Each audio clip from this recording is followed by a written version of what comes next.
So today I got a bit of a quicker video for you, because sometimes you want to take your time, stare into a woman's eyes as you let her know that she's the only woman in the world for you. Make her feel truly good and loved, like nothing else outside that room matters. Stay in the moment. And other times you gotta pump and dump because your wife's about to be home in 10 minutes and you need this bitch out your house. That's today's video. I was reading through some of the comments in my previous videos like I do, and I started to notice that every time Kazuya's name comes up, there's a conversation that happens shortly afterward where somebody mentions that Kazuya is a terrible character because he doesn't have any character development. Basically, he developed a little bit over the first couple of games, and after that, it just hit a dead stop. And that's what gave me the idea for this video, where I'm going to ask the question, how important is character development really? Also, if you've been following me for a while and enjoy my videos, stick till the end. I got some big news at the end of the video that I want to share with people if you're interested. See, before I put all that bullshit information at the beginning of the video, some people told me not to do that, put it at the end, and I listen, because I respond to my audience. Boom.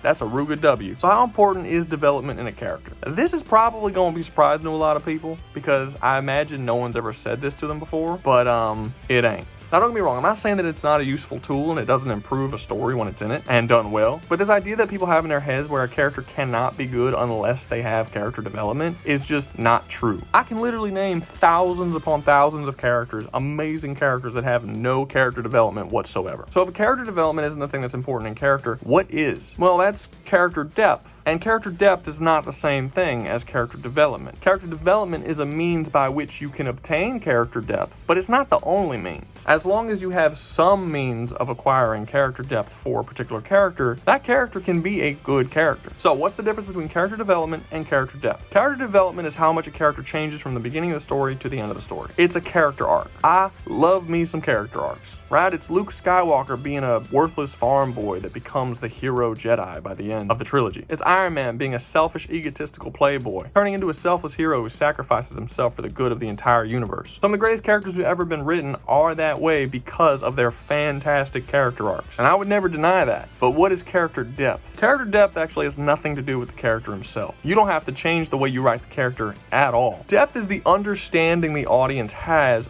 for the character and their actions. The more the audience understands about the character, the more depth that character has. It's our knowledge of the character and why they do what they do. Let me give you an example. The manga series Berserk is kind of infamous for having a not very good start to the series. The first arc of the series, the Black Swordsman arc, is a very basic, generic story. It's a stoic badass arriving into a town, solving all of its problems, and slaughtering monsters. There isn't really a whole lot to it. We don't know who this guy Guts is, what's going on in this world, why are there monsters, why has he decided to take it upon himself to kill the monsters. We don't know any of this stuff. That is until the second arc. The Golden Age arc is one of the most impressive feats of storytelling I've ever seen. The story's entire purpose is specifically to develop this character. We learn his desires, his wants, his fears. Literally everything that we can want to know about this character, we learn it in the Golden Age arc. But here's the interesting thing about this story. Now, after reading the Golden Age arc, if you go back to read the Black Swordsman arc, that story is now really, really good. And it's good because all those things that we saw before that were just generic, boring, stoic swordsman stuff, now all of a sudden makes so much more sense as we understand the context for why he's doing what he's doing. That's the depth. And that thing is separate from development. But this story would be an example of acquiring depth through character development. How can you acquire depth without it? If you're one of these people who believes that it's not possible to have a good character without character development, then I would argue you just haven't really thought about it all that much. The Punisher, Joker, Shigur, Judge Dredd, etc. You're telling me none of these characters are good or interesting characters? None of them are written well? I mean, in most stories, villains don't have character arcs. That's like 90% of villains. You're gonna argue that 90% of villains aren't good characters? I mean, are you really gonna sit there and say that Hans Landa from Inglourious Bastards did not have depth? He doesn't have a character arc. He doesn't have any development, but he's just absolutely filled with depth. Inglourious Bastards succeeds at this by its amazing writing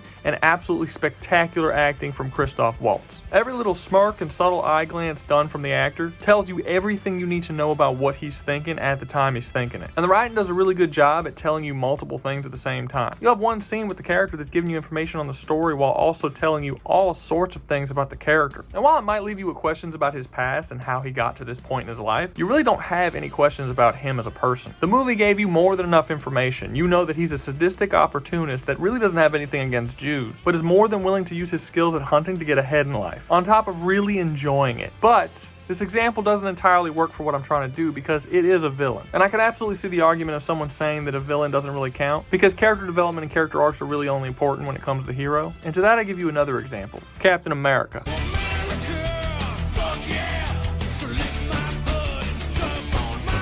Now, I'm going to assume that I don't have to spend the next 30 minutes trying to defend why Captain America is a great character, right? What are you, a goddamn commie or something? So if you actually seen all the Captain America movies, you'll realize that he doesn't have a character arc in any of them. In fact, his story is the exact opposite. So if you look through all the Captain America movies, this would include the Avengers films, you'll realize that his stories are pretty much always about the same thing. It's about him staying steadfast to his beliefs while the world around him changes. And every one of his films are some kind of massive shift in the way society operates, whether that be something political or an alien invasion or something. He generally disagrees with whatever it is, and everyone tries to convince him that he needs to move on, grow up, get with the times. And every single story ends the same way. He refuses to do so. He sticks to his guns, and at the end of the day, he's right. Captain America is literally the most static, unchanging character that's even possible. His stories are literally about him not changing. They're about the lack of a character arc. So in his own solo movies, this is almost always written as a strength. Whether you're talking about the original Captain America, Winter Soldier, and even something like Civil War. The change that is happening in society around him is always seen as a net negative, with Captain America being set up as the good guy who sticks to his traditional values. In the Avengers movies, they flip it on its head and they usually turn it into a flaw. Tony Stark, a character who's basically the exact opposite of Captain America, as he is constantly evolving and changing as a person, whose character is defined by his ability to adapt to an ever-changing world, is always set up as almost his antagonist in a lot of these films. Whether it's Age of Ultron, Civil War, or Endgame, Tony Stark spends them calling out Captain America for not being able to change his mindset in these ever-changing times. And you can even look at the end of Infinity War as Captain America's fault. I mean, at the bare minimum, Tony Stark believes that it's his fault, at least to some extent. And then at the end of Cap's storyline, he goes back to the 1940s to basically continue his life exactly where he left off in the first Captain America movie. Now, normally I would classify this as a circular character arc, which is something I've talked about in the past. It's basically when they take a character who's one way and then put them through an entire journey that's meant to change the character, but then they loop right back around to just being the same dude by the end. This essentially makes the entire journey pointless. The reason why I don't classify this as a circular character arc is because it's not a character arc. The journey Captain America goes through is not to change him into another person. It is specifically to keep him the same. And the end of the story, having him be in the exact same place he was at the beginning of the story, actually makes sense for his character because of this. Civil War basically summarizes his character in one speech.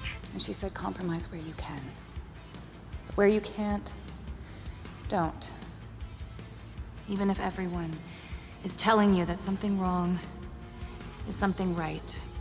Even if the whole world is telling you to move. It is your duty to plant yourself like a tree, look them in the eye and say no. You move. You had more than 10 years of movies with Captain America, and he couldn't move on with his principles. He couldn't move on relationship-wise. He just couldn't move on from the 1940s. He was who he was. Cap is essentially the poster boy for anti-peer pressure, and he's an amazing character, despite, like I said, not having a character arc. So to get back to what started this whole thing, is Kazi a bad character because he doesn't have a character arc?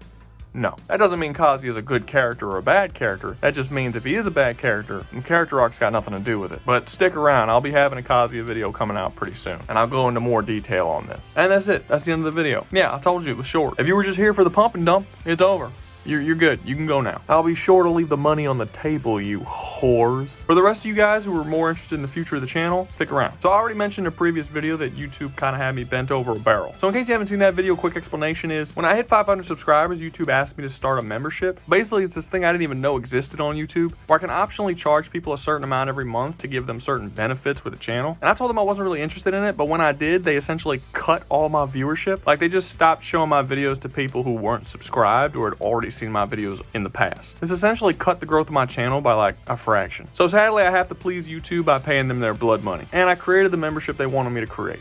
So this is it. So it's going to cost $3.99 a month, and with that, you're going to get loyalty badges, photos and status updates, exclusive member-only videos. Now, these are not going to be like full-length videos like I do normally, but they're going to be like cool little side stuff. Basically, any idea that I have that I don't make a video about, I'll make a short video kind of touching on it. Or I might release some comedy shorts, little stuff like that here and there. I'm going to make these videos regardless of how many members I end up getting. If I only get one member, I'm going to make videos solely for that one member. It's going to be super intimate and probably a little bit gay, but hey, fuck it. It is what it is. But if you're not interested in any of that stuff and you just want to see the long form videos, you're still going to get all of those without the membership. So don't freak out. There's also going to be a members only chat room, which right now I'm thinking Discord. There we can have conversations on different topics, debates, voice chats, things like this. This can also extend to holding things like Tekken tournaments when Tekken 8 comes out, and just basically bring the community a little bit closer and make it easier for us all to communicate with each other. The last thing is priority reply to comments. While I do try to reply to all the comments, it is becoming harder and harder for me to do that with how many comments some of these videos are getting. Like, I have one video with over 400 comments. It's just not realistic for me to reply to all those. So from this point on, when I reply to comments, I will be looking for the loyalty badges first. And then once I get to those, if I have time, I'll get to some of the other ones. But it really depends on just how many comments the video gets. And that's it. That's the whole thing. I hope I didn't make it too expensive. If you guys have anything to say about it, please comment below. I can make adjustments here or there if I need to. And I'm going to try my best to bring you stuff that you actually want. If you are interested in the membership, that would be very useful to me. If YouTube sees this, the algorithm will pick up my videos more often. I'll get more viewers. If I get more viewers, I get more members. More members means more money for me and more time I can spend on making the videos.